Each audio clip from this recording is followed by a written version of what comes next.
فضيلة حضرة النبي المصطفى رسول الله محمد بن عبد الله وعلى وأصحابه وأزواجه وذريته وأهل بيته وإلى جميع الأولياء والشهداء والصالحين والمحسنين ووالدينا ووالديكم وأمواتنا وأمواتكم وأموات أهل هذه البلدة وأموات من أسس هذا المسجد وعمره وإلى المؤمن في الكتاب خصوصا شكر المساجد والسجود وصولهم وقرهم ومن انتسب إليهم أن الله ولي درجاتهم في الجنة ويرفعنا بأسرارهم وأموالهم ونفعهم في الدين والدنيا والآخرة الفاتحة أعوذ بالله من الشيطان الرجيم بسم الله الرحمن الرحيم الحمد لله رب العالمين الرحمن الرحيم مالك يوم الدين إياك نعبد وإياك نستعين صراط المستقيم صراط الذين أنعمت عليهم غير المغضوب عليهم ولا الضالين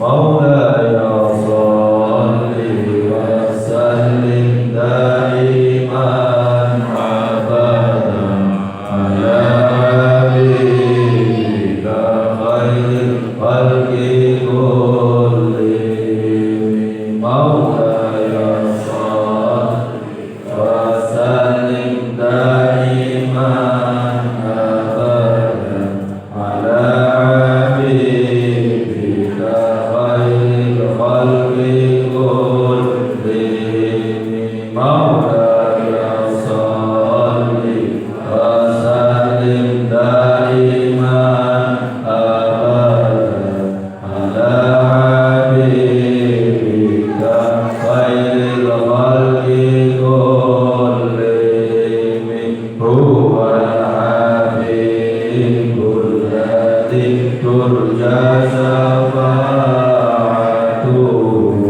لكل يوم من الأهوال مقتحم هو الحبيب الذي ترجى شفاعته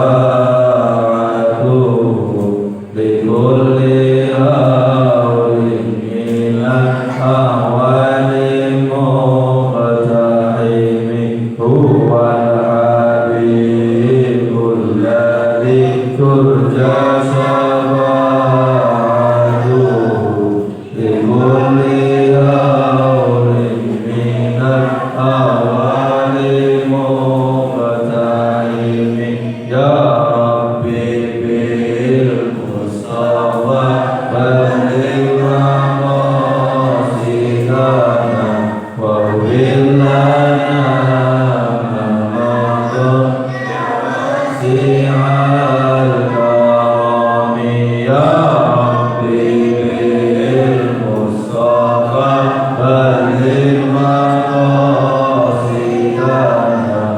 مقاصدنا واغفر لنا ما مضى يا واسع الكرم يا ربي بالمصطفى بلغ مقاصدنا واغفر لنا ما مضى يا واسع الكرم بسم الله الرحمن الرحيم الحمد لله رب العالمين وبه نستعين على امور الدنيا والدين والصلاه والسلام على اشرف الانبياء والمرسلين سيدنا ومولانا محمد وعلى اله وصحبه اجمعين رب اشرح لي صدري ويسر لي امري واحلل عقدة من لساني يفقهوا قولي اما بعد ingkang kula hormati dumateng sedaya jamaah Masjid Haki Al-Karim yang dirahmati Allah. Puji syukur kehadirat Allah Subhanahu wa taala karena kula panjenengan sapunika tasih diberikan kenikmatan berupa sehat wal afiat. Mugi-mugi kelawan kula panjenengan sedaya sarbarokah manfaat ilmu ingkang barokah lan manfaat saged dinamalaken amin ya rabbal alamin. Bapak Ibu yang dirahmati Allah, tasih masih melanjutkan tentang keutamaan berwudu. Hadis keutamaan berwudu yang menjelaskan tentang wudu keluar dosa. Dukun ini pun beda-beda ulama masih bahas masalah wudu mau. Wudu itu seperti yang sudah kita ketahui bersama adalah merupakan salah satu syarat dari rukun ibadah yang mensyaratkan berwudu. Kanjeng Nabi menjelaskan wonten dawuh Kanjeng Nabi ini salah satu kenapa wudu itu penting bagi kula panjenengan ketahui, baik tentang tata caranya ataupun tentang prakteknya syarat dan rukun.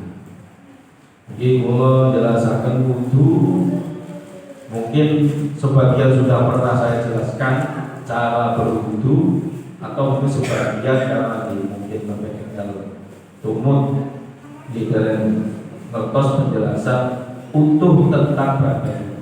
Insyaallah kalau ada waktu saya praktekkan, tapi tanpa air, tapi supados nopo, supados wudu yang kula panjenengan iki benar-benar dilakukan secara sempurna.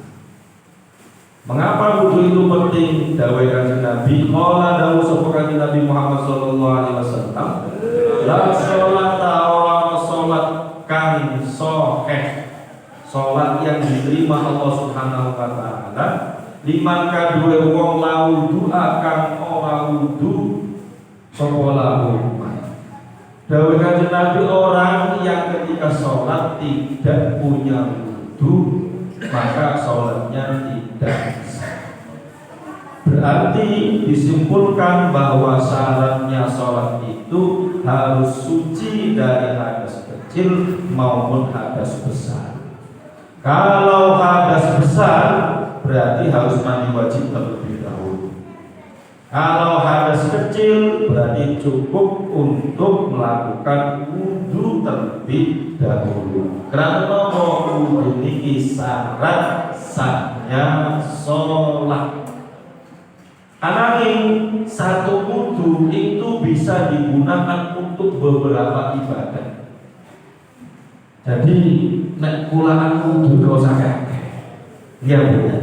Cukup sepisan toh dibuat sholat sunnah tahiyatul masjid, sholat wajib maghrib, sholat ba'diyah maghrib. Walaupun tinggi wong ya asline kalau itu ngapun terus terang mau, kadang kalau untuk gajah. Tapi betul ngomong ini koreksi mau ya Pak. Kalau itu termasuk orang sing mugami sholat ba'diyah maghrib, sing menurut kulo kedah dilambari. Makanya kadang itu kulo kodoni sama lain isa. Tapi betul ngomong. Artinya ini kan kuatose, tapi akhirnya dibiasakan selalu. Monggo nanti musyawarah kali takbir mau. Tak jane rong rakaat sak ini maghrib. Kulo niki nembe kula wae. Niku asline luwih apik daripada widane dumone. Iki apik salat sunat ba'diyah. Wudune kok siji, mboten napa-napa lanjut pakai isya. Qobliyah isya bisa. Salat isya, ba'diyah isya, dia salat witir walaupun salatnya itu berderet-deret. Itu ketika masih dalam satu wudu bermasalah. Kadang ngoten niku ngapunten enten sing yang kepahamannya ini boten ngomong enten ini boten ngertos kon apalan batalnya wudu apa saja ngoten. Kadang niku tiyang salat maghrib langsung nang griya makan malam sak mari mangan mari ono wudu. Jadi orang kan mari mangan, kayak mari ngopi, kayak mari ngerokok, semuanya. Nah, padahal makan malam, makan siang, makan pagi, rokok, ngopi itu bukan termasuk yang membatalkan wudu.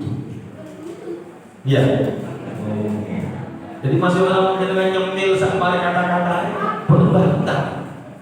Yang membatalkan wudu itu, meskipun sebesar tipis, buang air kecil, buang air besar, kentut, ya. Terus ngomong maling, ilmu. Tapi tidak semua tidur seseorang itu membatalkan wudu. Ngapunten. Wudu bagi orang yang masih sadar, walaupun dia posisinya tidur seperti tidur, maka tidak batal. Sebagaimana tidurnya orang yang posisinya dalam keadaan duduk seperti ini. Ya, apa-apa ini tatkala yang masih khotbah, tidak biasanya ketika di nomor Bilal itu rahimakumullah, nah terus assalamualaikum azan pun tarik sama tromolin plus hilang ya. Nah, itu kalau posisi tempat duduknya rapat kayak tinggi, maka itu termasuk yang tidak membatalkan wudu. Nah, batalnya wudu harus pripun? Orang yang punya wudu terus plesetan, walaupun sak liur tapi plesetan. Plesetan itu nopo? Sebujung dia. Nopo bahasa plesetan? Beda. Tapi lah hilang posisinya sudah kemana-mana, ada mimpi dan sebagainya. Lah, yang saya kata ini sudah batal wudu. Tapi namanya dengan mentosi khotbah Jumat, mentosi wiridan nopo puji-pujian subuh bisa. Niku nek ilmu ini kuwi kare nopo lumpuh kene niki Mas yo sak jam rong jam umpama kuat. Ini termasuk boten yang membatalkan wudu. Ngoten nggih? Bon. Nah, niku dados sing biasane psikolog koreksi niku biasa yang ngoten niku. Kepahamannya iku nek makan, ngombe, metu nopo wudu. Nah, itu bukan yang membatalkan wudu. Justru ketika wudu niku harus buang air kecil, buang air besar dan sebagainya. Termasuk niki. Jangan sampai salah paham. Bersentuhan kulit laki-laki dan perempuan yang bukan mahram sekalipun suami istri. Kadang ini diprotes lah suami istri bojone ning wow kula jelasaken nek bojone nek wayahe kelon wayahe ke kamar monggo ya, tapi nek wis punya wudu kok depek-depekan budale masih boncengan bojone nyekel tangane sing lanang berarti wudunya batal. Itu termasuk yang bersentuhan kulit laki-laki dan perempuan. Kalau mengapunten kalau jelaskan gede, menurut pendapat ulama yang lain ini tidak membatalkan. Tapi niku sanes mazhabé kula panjenengan. Kerana mazhabé kula panjenengan ini ngapunten semisal termasuk orang NU, sing mazhabé Imam Syafi'i, sing wonten bismillah, wonten doa kunute, maka ketika bersentuhan kulit laki-laki dan perempuan ketika dalam keadaan wudu, maka wudunya menjadi batal. Terus wala wudu lan ora wudu kang sampurna liman kadue wong layan kuru kang ora iling sapa man ismallahi isime Gusti Allah alaihi wasallam. Terus kalau wudu seseorang tidak diawali dengan bismillah, maka wudunya tidak sempurna. Apa sih nama bismillah di dalam wudu itu termasuk yang disunnahkan. Bismillahirrahmanirrahim. Terus bagaimana mengucapkannya? Melihat situasinya, melihat kondisinya, melihat tempatnya. Tidak setiap tempat wudu itu layak untuk dibaca bismillah.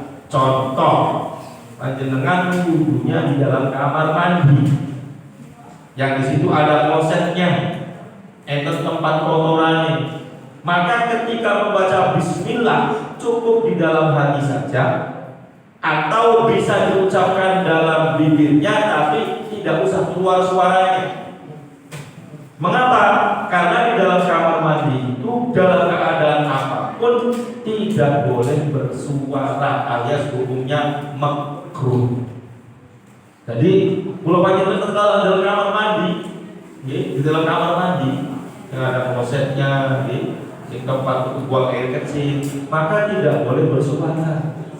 Jadi kalau mau wudhu di dalam kamar mandi boleh, tapi ketika baca bismillah jangan diteraskan, cukup diucapkan saja bibirnya atau di dalam hati saja. Terus bagaimana? Ini kamu perlu jelaskan. Di dalam kamar mandi, setelah mandi mau wudhu, apakah wajib menutup aurat ketika wudhu? Lebih baiknya menutup aurat. Nah, kenapa lebih baik? Karena tidak ada syarat wudhu itu harus menutupi aurat. Tapi mosok bagian ngomong bismillah dalam keadaan terbuka auratnya. Mosok dalam keadaan berwudhu yang situ nilainya sahih niku tidak dalam keadaan menutup auratnya. Maka orang yang berwudhu di dalam kamar mandi sebaiknya menutup aurat. Tapi menawi berbalik, seandainya ngapunten dalam keadaan telanjang wudhu, jadi tetap sah wudhunya, tapi kurang sahih. Kalau panjenengan wudhunya di luar, sebagaimana di sini di luar masjid itu, memang yang disediakan untuk wudhu dan di situ tidak artinya dipisah antara tempat wudhu dan tempat kamar mandi, maka boleh mengeraskan suara Bismillahirrahmanirrahim. Karena apa? Tempat tersebut layak dan patut untuk mengucapkan asma Allah, termasuk bacaan basmalah. Betul nggih? Harus panjenengan praktek wudhu mangke teng kamar teng griya, monggo tergantung khusus tempat wudhu tak boten. Nek tempat wudhunya di kamar mandi harus bawa niku. Tapi kalau kamu tempat wudhunya itu di luar, wis saged untuk maos bis. Ini kita harus praktekkan cara berwudhu, Bos.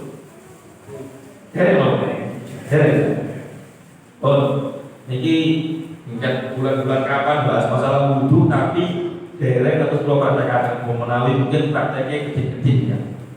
Kula praktekaken tapi tanpa air. Nggih. Pun.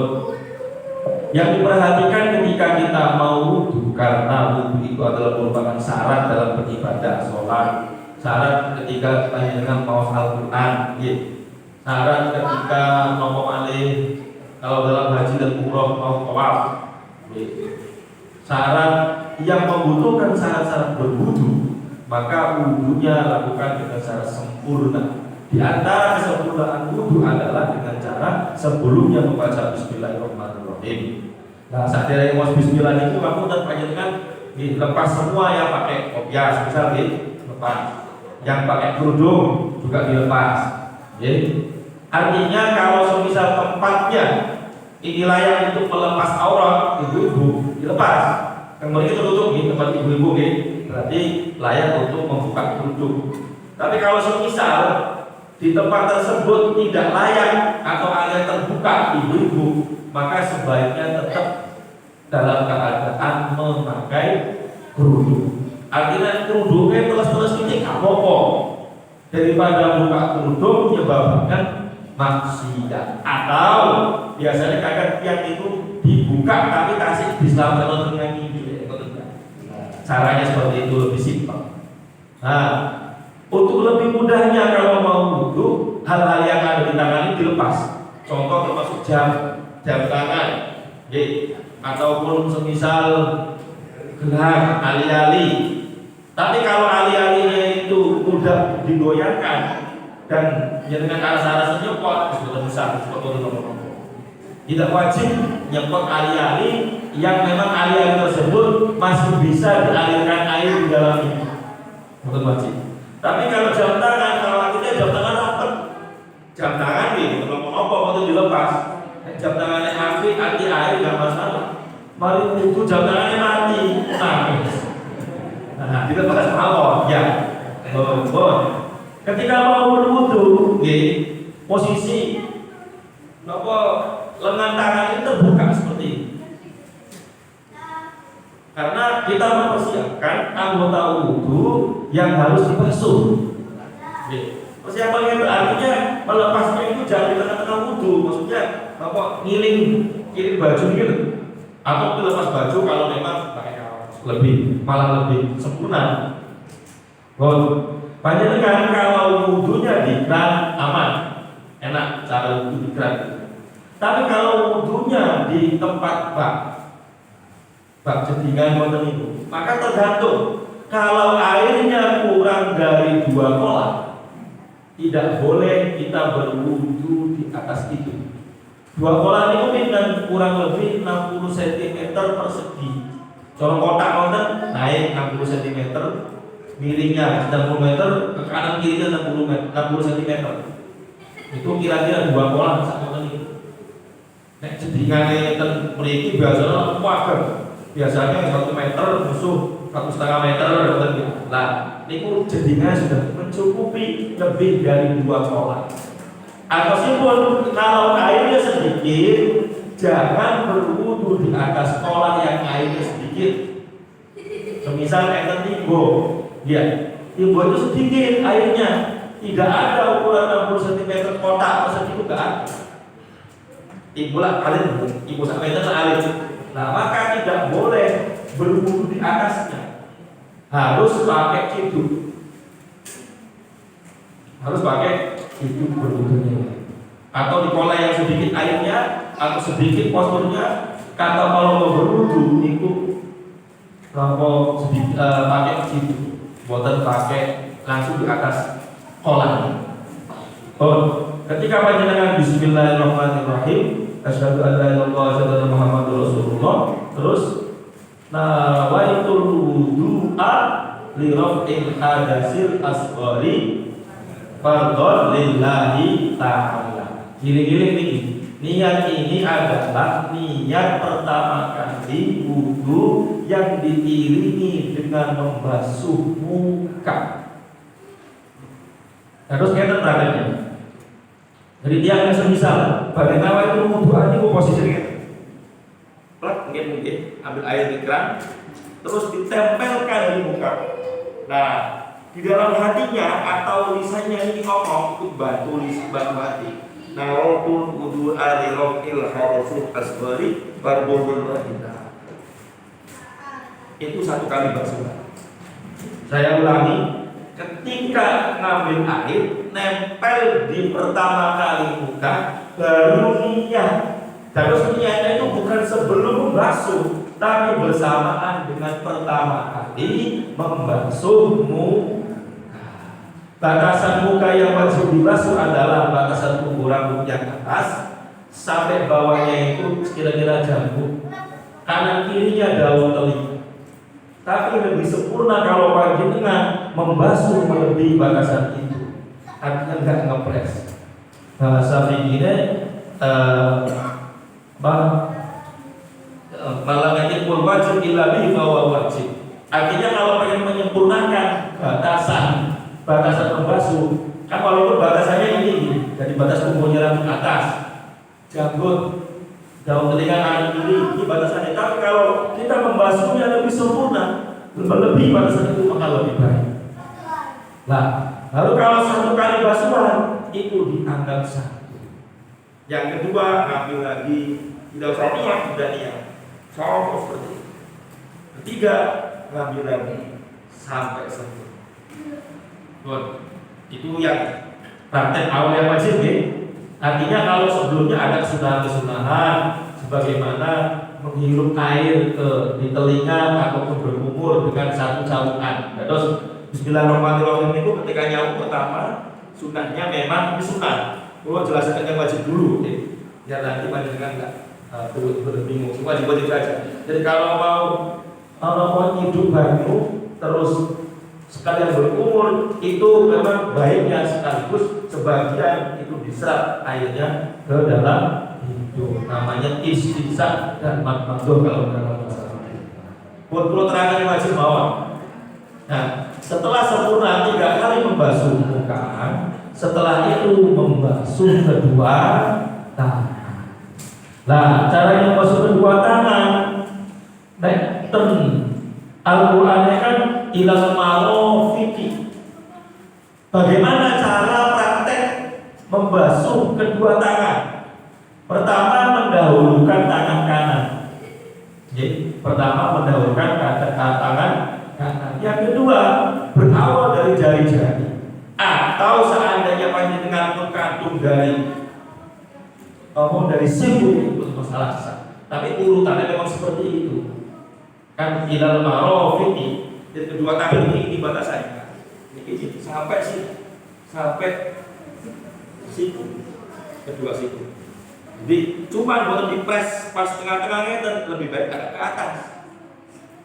Caranya kalau imigran, tangannya diselonjorkan di bawah sambil dibasuh seperti ini. Sunnah untuk membasuh, menekan. Jadi kalau kanjeng semisal wudhunya itu di tempat bak, bukan nopo-nopo kan dibuyang-buyang mau tetap sah. Atau di keran ditelas sing wonten mau seperti ketok rotok sah. Tapi sunnahnya tangan kirinya atau tangan sebelahnya niku membasuhnya dengan sempurna dan agak menekan. Jadi nek cara misal ngeten ini agak ditekan itu. Ini sunnahnya seperti itu. Satu kali basuhan berarti itu yang wajib. Kalau pengen 2 kali basuh lagi kedua. Kalau pengen basuh lagi ketiga. Itu tangan kanan selesai, baru tangan kiri. Begitu juga sama dari ujung sampai kedua sampai niki siku nih. 1 kali, 2 kali. Pun. Bagaimana kalau selang-seling? Ya tetap sah. Kadang-kadang sing selang-seling kanan kiri. Tapi prakteknya itu mestinya gitu. Kanan sampai sempurna, kiri sampai sempurna. Tapi nek wis kadung kanan kiri seperti ngomong. Kok nek kanan kiri kok ngawaki wae.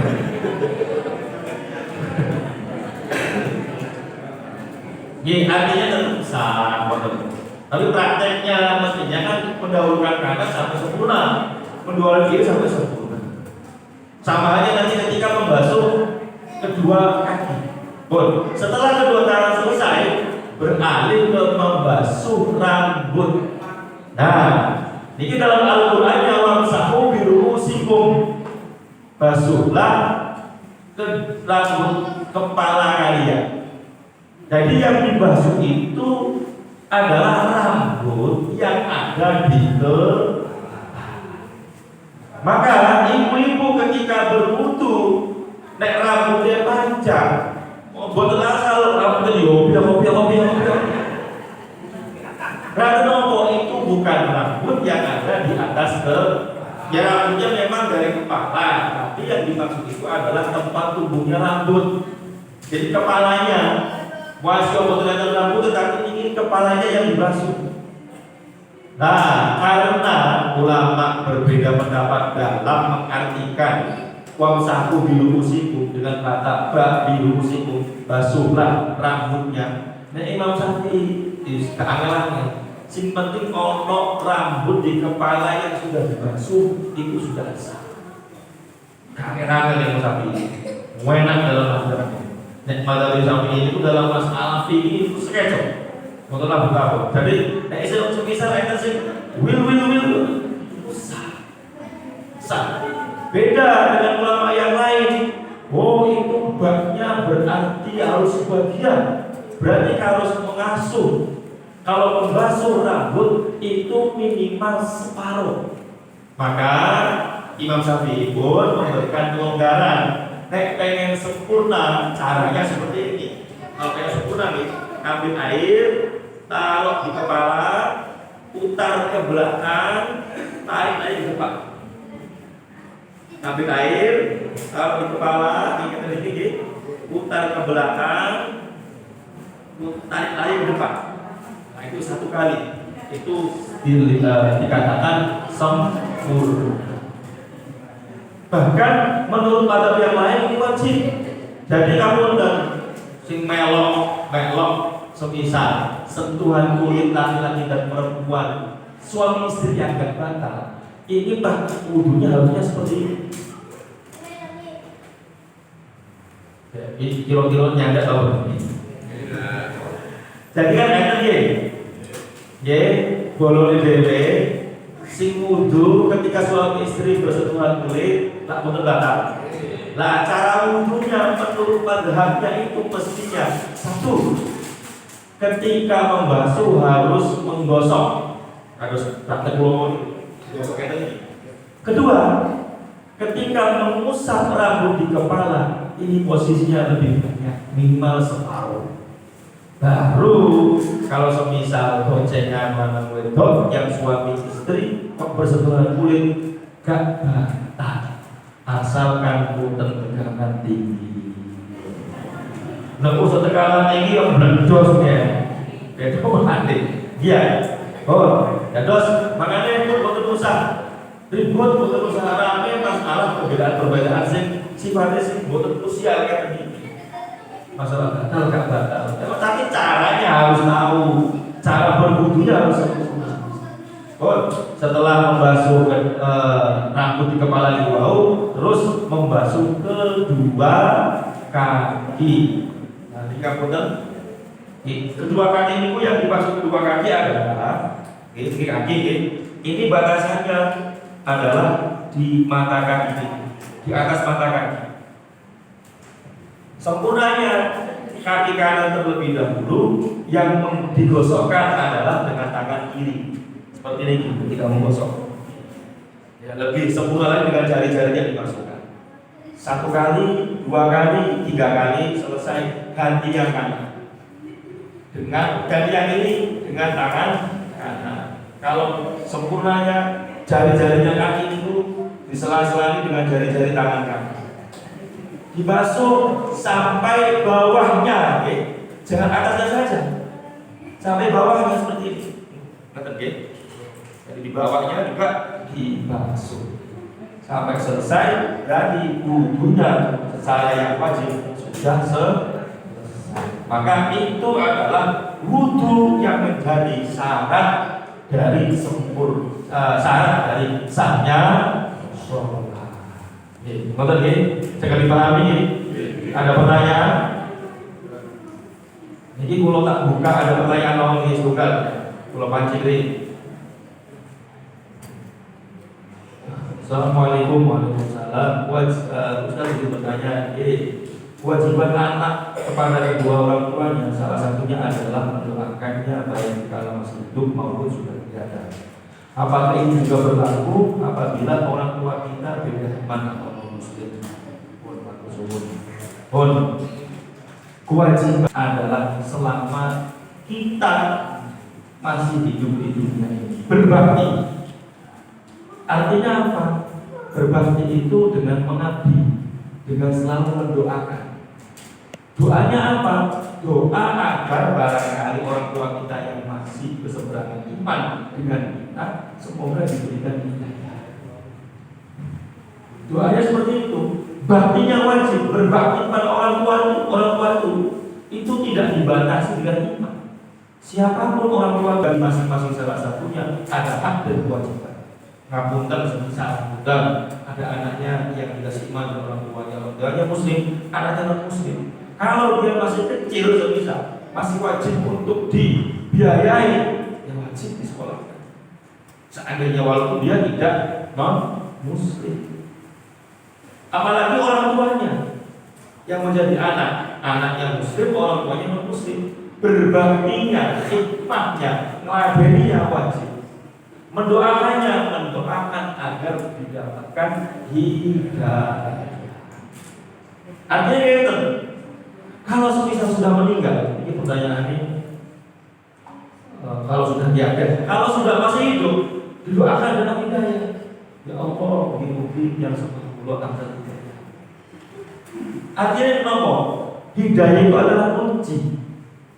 Kita tidak bisa mendoakan ya Allah ampuni dosa-dosa orang tua saya, sementara orang tuanya masih bermuslim. Itu tetap muslim. Berarti kenapa? Syarat dikabulkannya doa, diampuni dosa-dosa. Syarat pertama, dia harus iman kepada Allah Subhanahu wa Ta'ala. Jadi kalau masih hidup, doakan kebaikan kepada kedua orang tua kita, orang tua yang sebesar non muslim, agar mendapatkan hidayah. Kalau sudah meninggal, selesai. Karena apa? Sekuat apapun kita, kalau orangnya sudah meninggal, tidak akan berubah, tidak akan tembus terhadap doa yang sudah meninggal bagi mereka non muslim. Ngapunten. Menurut sebagian cerita, walaupun ini juga banyak yang menolak, Jadi kita mengetahui, mungkin panjenengan juga sudah pernah mendengar ya. Paman kanjeng Nabi Sayyidina Ali bin Abi Thalib itu kan menurut satu pendapat, karena dia ada pendapat yang lain, itu meninggal dalam keadaan belum Islam. Akhirnya sama kanjeng Nabi didoakan dan dicucuk seluruh tubuhnya Sayyidina Ali bin Abi Thalib, Sayyidina Abi Thalib, Sayyidina Abi Thalib. Jadi pamannya Nabi, orang tuanya Ali, Sayyidina Ali, amanah.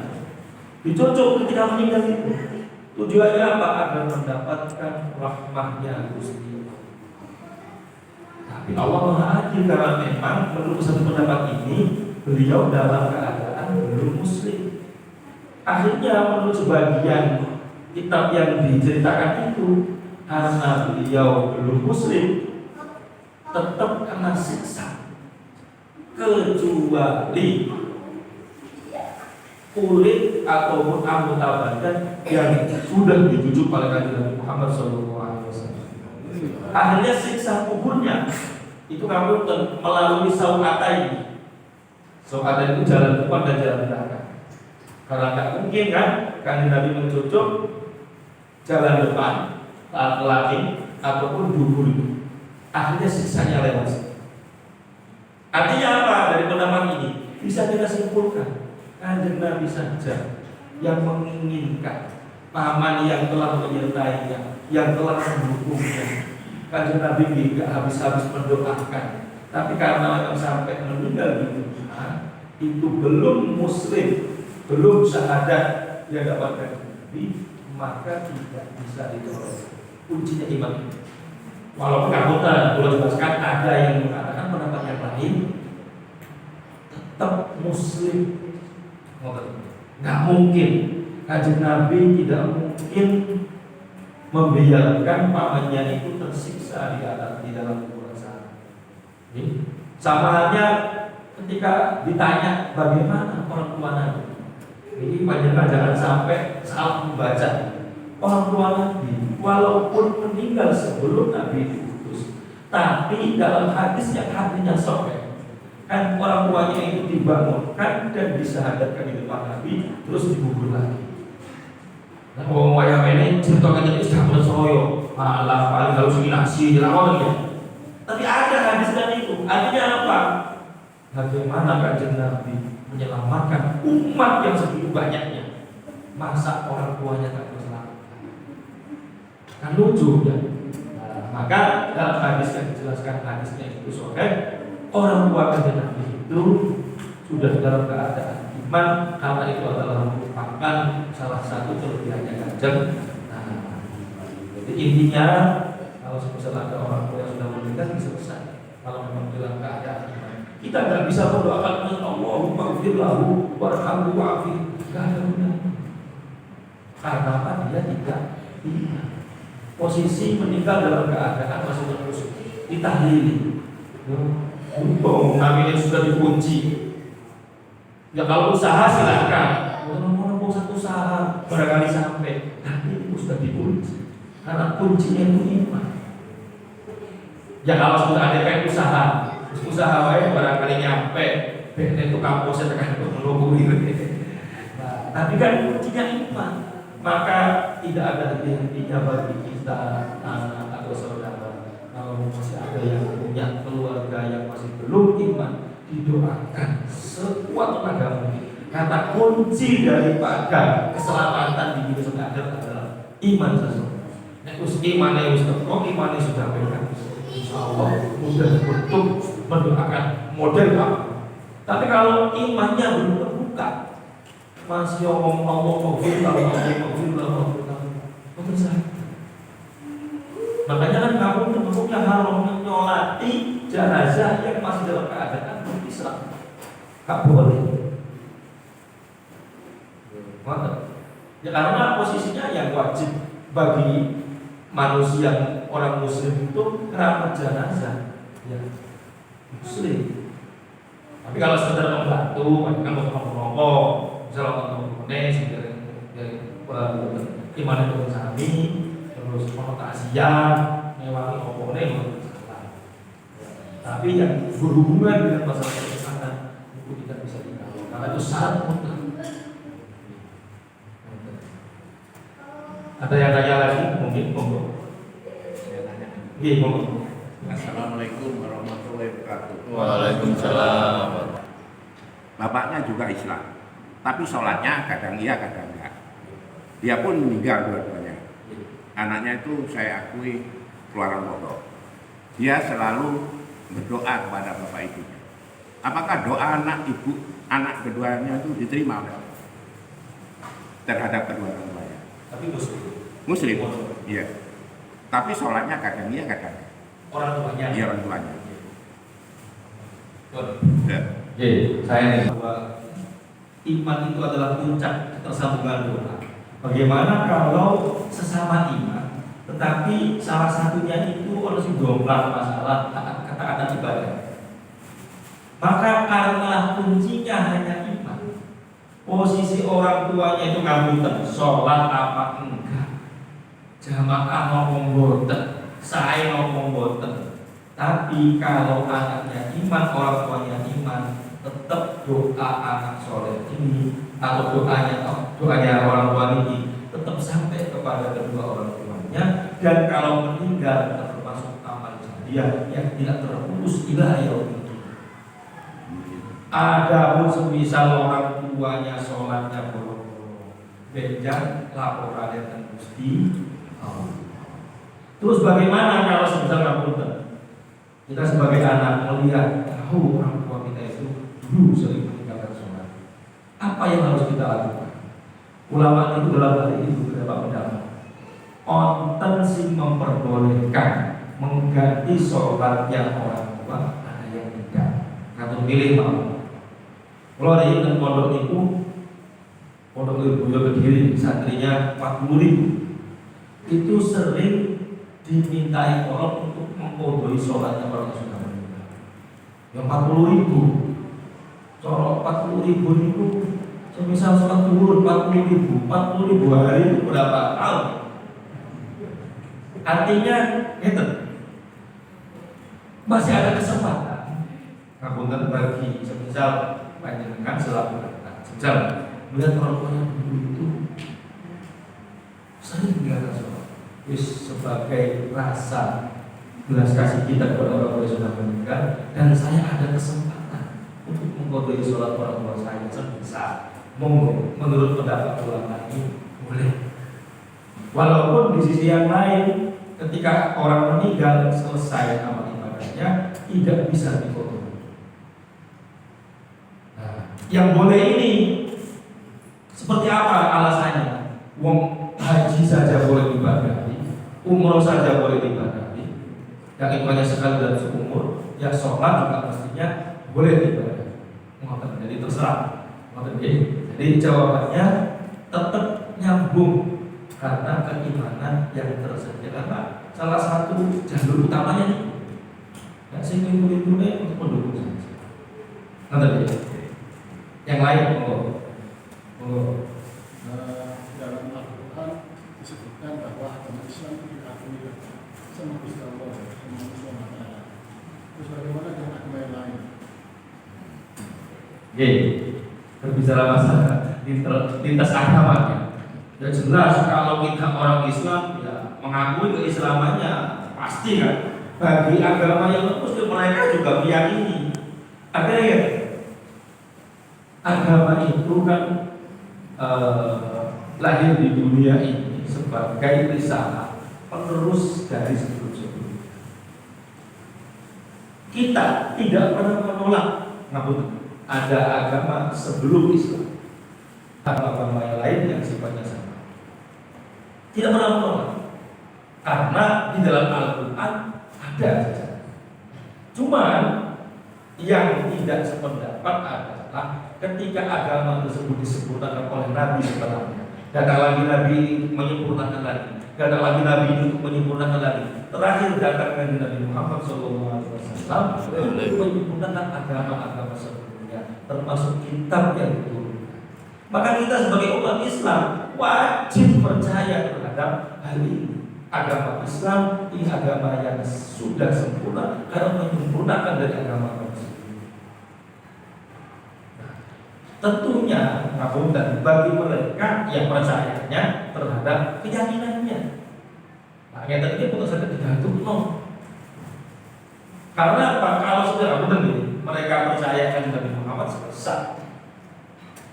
Karena beliau mereka itu baik yang Yahudi maupun yang Nasrani tidak mempercayai Nabi setelahnya yang diutus untuk menyempurnakan agama tersebut. Gak percaya. Intinya kan seperti itu. Tapi kalau kita percaya, dulu ada Nabi Isa yang membawa risalah, dulu ada Nabi Musa yang membawa risalah, dulu ada Nabi-Nabi. Kita percaya. Tapi dengan keautentikan yang ada dalam Al-Quran dan Sunnah. Al-Quran menjelaskan sejarah-sejarah. Nah, berarti intinya selain agama Islam dia ditiadakan, nggak ada. Makanya sampai Islam yang luar lagi ada itu bagi Nabi Dawud. Islam itu sudah posisinya tinggi dan tidak ada yang lebih tinggi dari Islam. Karena apa? Sudah sempurna. Sambung. Yang lain, monggo. Saya Pak Ustaz. Sekedar ini. Assalamualaikum. Sekedar bagi kita. Pada masa akhir itu mungkin dalam kondisi sakit. Akhir mau Untuk meninggal dunia. ya dalam kondisi sakit. Kemudian tentu saja ketika sakit itu dia itu tidak sholat, tidak melaksanakan sholat. Nah, saya pernah mendengar itu bisa diganti dengan video untuk berupa bahan makanan diberikan pada yang miskin atau yang membutuhkan. Nah, terus pun dia pendapatnya Gus. Yang benar seperti itu. Seseorang itu tidak boleh dalam kondisi apapun meninggalkan sholat selagi nyawa masih ada, akal masih sempurna. Walaupun dalam sesakit-sakit apapun, wajib melaksanakan sholat. Artinya apa? Seandainya orang itu ternyata telah tiada tapi dia mengerjakan sholat yang belum sempurna. Kalau dapat jelaskan, kalau misalnya ada orang sakit ini tetap yang menunggu mengingatkan sholat, nggak bisa kamar mandi, nggak bisa apa, sebisanya.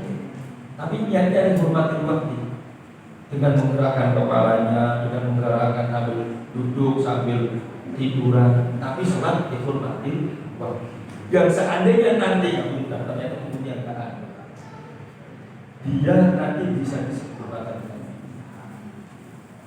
Tapi kalau sudah diniati meninggalkan sholat, itu nggak usah sholat, muka angel loh. Kecuali kalau sudah nggak sadar loh, nggak sadar kan ya, apa? Dia hukumnya lain. Artinya kalau pun nggak sadar kan di media itu nggak masalah. Harus tahu itu. Jadi nanti bisa divideakan berupa makanan, atau malah menurut pendapat yang lainnya dikodoi sholat, dikodokan oleh ahli waris. Itu malah lebih baik daripada video. Dia itu sebenarnya ya hanya menembus dosa untuk mengganti saudara, untuk mengganti dosa-dosa yang dilakukan. Jadi memang ada seperti itu. Tapi itu caranya. Ya kalau bisa jangan sampai meninggalkan sholat. Oke. Nomor satu kali. Sebaik-baik perempuan itu lebih baik sholat di rumah daripada di masjid. Oke. Gimana? Oh, oke. Hukum sholat berjamaah itu adalah ada yang mengatakan fardu kifayah. Tapi bagi siapa? Bagi laki-laki. Terus perempuan bagaimana? Boleh sholat di masjid kalau dari aman dari fitnah. Hukum asalnya sholat jamaah perempuan di rumah. Hukum asal gini. Tapi kalau di rumahnya semisal mau bapak di masjid, anak di masjid, gak sholat jamaah. Akhirnya, dewi ganjarannya titik, gak mau pengajian. Betul kok kamu dengan berangkat sini, tetap dapat pahala berjamaah.